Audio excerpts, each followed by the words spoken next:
La planification comme outil de sécurisation de la fourniture de l'électricité, c'est autour de ce thème que Côte d'Ivoire Énergie a organisé son désormais traditionnel séminaire dédié aux journalistes de la presse imprimée, de la télévision et de la radio. Ce sont ainsi 10 journalistes qui, les 17 et 18 juillet 2021 à Yamoussoukro, au centre du pays, ont échangé avec les équipes de la Direction centrale planification et ingénierie et de la Direction centrale ressources humaines et communication. Et pour Yacouba Cissé, directeur central ressources humaines et communication, ce rendez-vous revêt un caractère incontournable dans le fonctionnement de l'entreprise et dans sa politique d'information du grand public. Chaque fois que vous allez avoir à traiter un élément dans le futur relativement à un des segments, que vous soyez déjà averti. Et puis à chaque fois, on pourra toujours faire des mises à jour. Donc comme on a dit, vraiment, c'est pas pour que vous veniez faire des reportages dessus, c'est vraiment pour que vous soyez le plus informés possible sur ce que nous faisons. Nous sommes conscients que c'est pas facile et que c'est pas toujours facile à absorber. Mais si vous avez bien compris, vous saurez trouver les mots pour expliquer tout ce que nous faisons à vos lecteurs, à vos téléspectateurs et aux auditeurs. Vraiment, c'est pour ça qu'on vous a dérangé pour ces 2 ou 3 jours. On va faire en sorte que les choses se passent selon les timings prévus. La méthode choisie pour ce rendez-vous, présentation à thème et échange. Et pour coller à l'actualité récente du secteur électricité en Côte d'Ivoire, Yacouba Cissé est revenu sur le rationnement de l'électricité en planchant sur la thématique gestion de la crise énergétique et perspective. Là-dessus, le directeur central ressources humaines et communication a réitéré aux journalistes l'effectivité de la fin de cette crise. Le rationnement est terminé et Côte d'Ivoire Énergie reste déterminée à faire de l'électricité le moteur du développement national, a-t-il promis. Le contenu du séminaire a connu un coup d'accélérateur avec l'exposé de Serge Aoussou, directeur central planification et ingénierie, sur la thématique du processus de planification. Et pour lui, la planification a une dimension transversale. Elle trouve son efficacité dans son imbrication avec d'autres étapes dans la fourniture de l'électricité. Il y a la planification, bien sûr, mais là encore, ça ne suffit pas. Il faut ce qu'on appelle des boucles de rétroaction. Parce que si vous faites votre plan, vos plans, vos études, etc., vous restez là et que vous ne revenez pas à chaque fois pour savoir est-ce que tout se passe bien, est-ce que mon plan est correct, est-ce qu'il n'y a pas eu de nouveautés, c'est comme si vous n'avez rien fait. Donc, voici un schéma qui montre un peu le cycle des investissements. Ce schéma-là, il est en 7 phases. Donc la première phase, donc, ce sont les études de plan directeur qu'il faut faire. Et le plan directeur va vous permettre d'aller à la phase 2, c'est-à-dire donc de sélectionner des projets pour pouvoir donc satisfaire la demande. Il y a la planification, bien sûr, mais cette planification-là, il faut la mettre dans ce qu'on appelle un cycle d'investissement. Donc le cycle d'investissement va partir donc de la planification, bien sûr, mais après, ça va donc continuer avec les autres étapes, avec la construction des ouvrages. La construction des ouvrages elle-même va aboutir sur donc l'exploitation de ces ouvrages-là. Donc tout ça, ça se fait dans un cycle. Et puis il y a les boucles de rétroaction qui permettent de s'assurer à tout moment qu'on est sur la bonne longueur d'onde. Et justement, pour planifier l'action du secteur, il faut une méthode.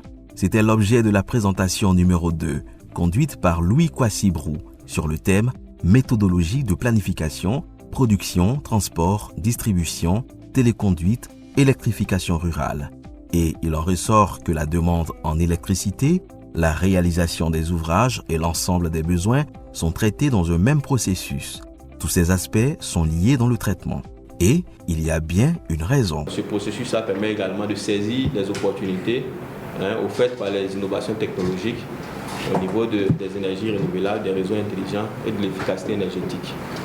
Ça permet aussi de maintenir une bonne visibilité du développement du système électrique ivoirien notamment sur le long terme pour assurer la sécurité d'approvisionnement en électricité de la Côte d'Ivoire et des pays voisins interconnectés. La planification dans le secteur de l'électricité, c'est un exercice qui s'actualise chaque 5 ans, avec pour objectif d'anticiper sur les besoins et les incidents.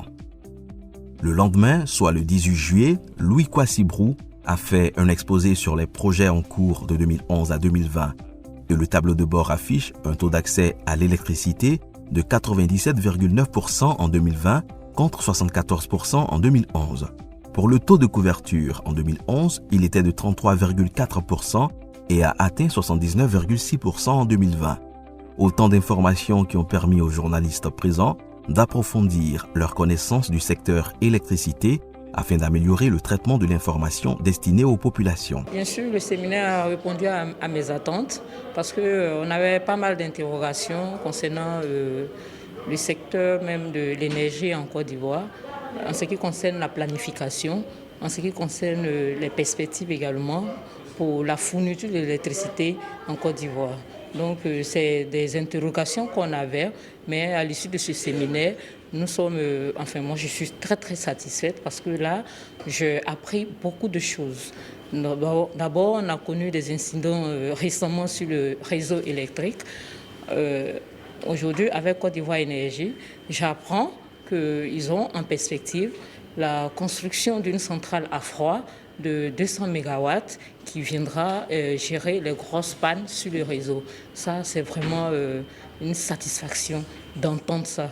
Et quand on présente aujourd'hui les perspectives au niveau du secteur électrique en Côte d'Ivoire, c'est des choses qui sont assez intéressantes à apprendre dans la mesure où on note qu'il y a des efforts qui sont faits, des investissements qui sont prévus pour améliorer la production de l'énergie en Côte d'Ivoire. Nous, journalistes, nous avons pour obligation de rendre ce qui est technique accessible à nos lecteurs. Donc, quand on me parle de HDA, je sais de quoi il s'agit aujourd'hui, donc je peux le rendre de façon simple à mon lecteur. HTB, pareil. J'avoue que c'est vraiment très intéressant de prendre part à cette rencontre.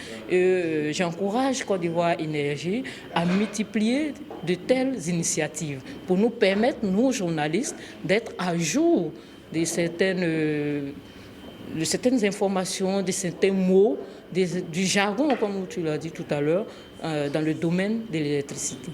Oui, nous avons, grâce à l'expertise de ceux qui ont exposé, grâce à Côte d'Ivoire Énergie, nous avons eu beaucoup plus d'informations sur ce thème. Après une crise grave que la Côte d'Ivoire a connue en matière donc, de fourniture d'électricité, il était donc de bonne loi de pouvoir plancher sur ces thèmes-là.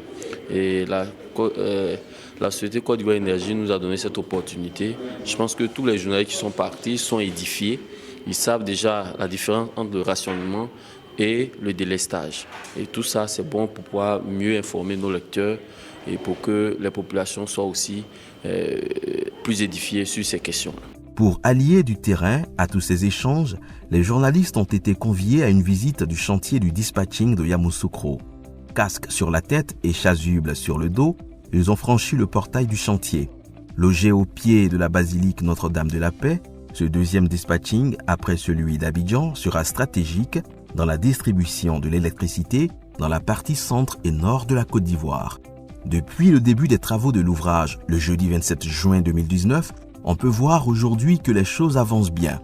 La façade des bâtiments a connu un début de revêtement. La visite conduite par Ladji Doumbia, chef du projet Côte d'Ivoire Énergie, a permis aux journalistes de toucher du doigt l'effectivité de l'avancée des travaux. Au-delà de la théorie, c'est toujours important d'aller sur le terrain pour savoir exactement comment ça se fait. Vous savez, c'est vrai, il y a la théorie, mais la pratique, une visite, un peu comme une certaine immersion, permet une compréhension plus assouplie, plus intéressante de ce que nous apprenons. Et donc ça, c'est important. Et généralement, tout séminaire ou toute formation doit être doublé également d'une partie de visite ou d'immersion pour permettre également de véritablement assimiler ce qu'on est venu apprendre en séminaire, en atelier, en réunion. Parce que quand vous ajoutez la théorie, plutôt la pratique à la théorie, ça permet d'optimiser le savoir que vous avez pu acquérir en un temps record. Et ça permet également d'être, pourquoi pas, opérationnel, quand par exemple il faut aller peut-être demain rendre ce savoir-là, partager ce savoir-là qu'on a pu acquérir quelque part. 2 jours d'échange, de partage et pour terminer, une visite de terrain.